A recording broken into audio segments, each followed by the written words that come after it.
That the news media is it's doing a worse job in reporting the news media when all the resources are becoming so abundant. You have people right there, and you can Twitter, and you can do all these different things. I mean, do you feel that way? Do you feel like the news media is the credibility and the not credibility, the content is becoming less? I think it's I think it's a bit of a sea change. So I graduated from journalism school, Gold, 30 years ago.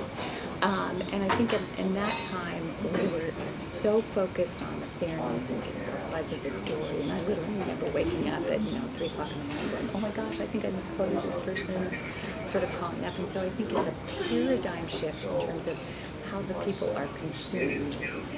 So what they do, and I appreciate what Dan said in the panel, is there are still people who would consider more traditional journalists who do a great job of that particular thing, but it's almost like there's a segmentation of the kinds of news that people get now.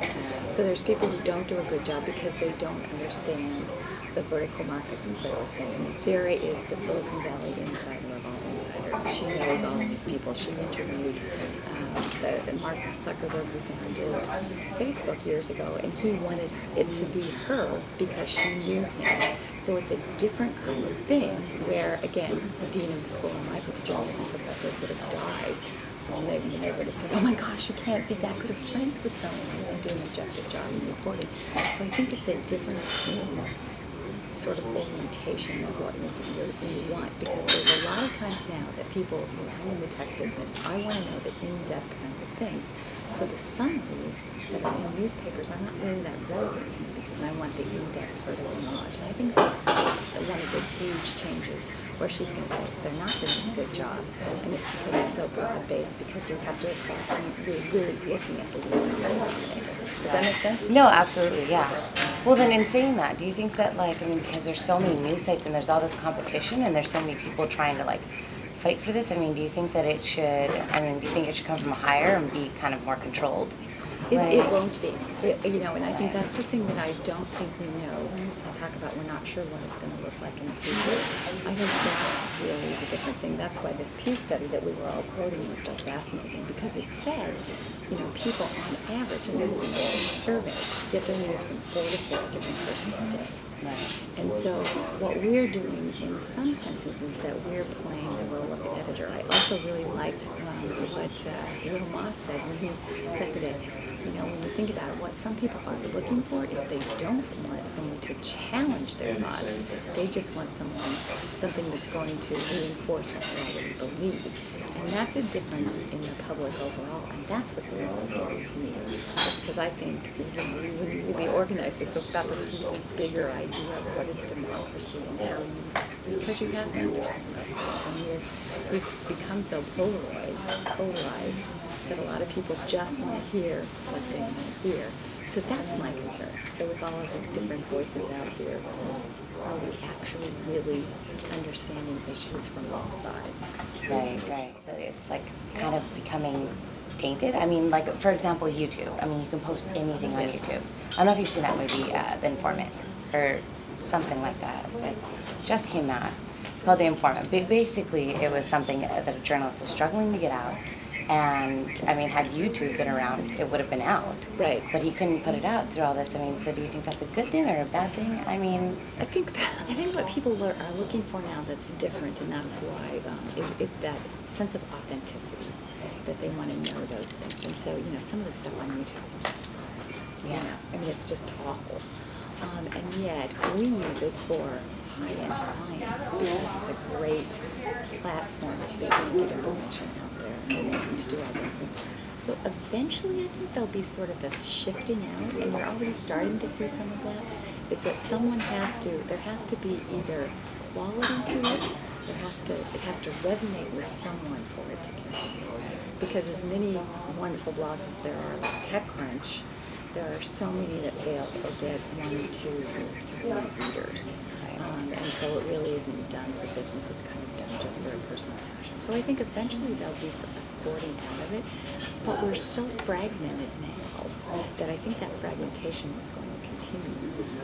And so that's what I don't know how we'll all cope with that. Where you suddenly become, I'm going to be in communications now, all I'm going to read about because there's so much information out there. That's all I have time to do. do it. And then that's a little scary. But the interesting thing, again, going back to the Pew report that I have not seen for years, is that one of the reasons that people would open after news was because they thought it was fun to discuss with people.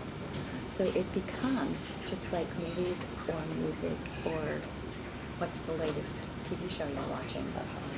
So, that if news becomes social, then I think there's hope, because I think then it becomes it's part of the fabric, so we don't have those.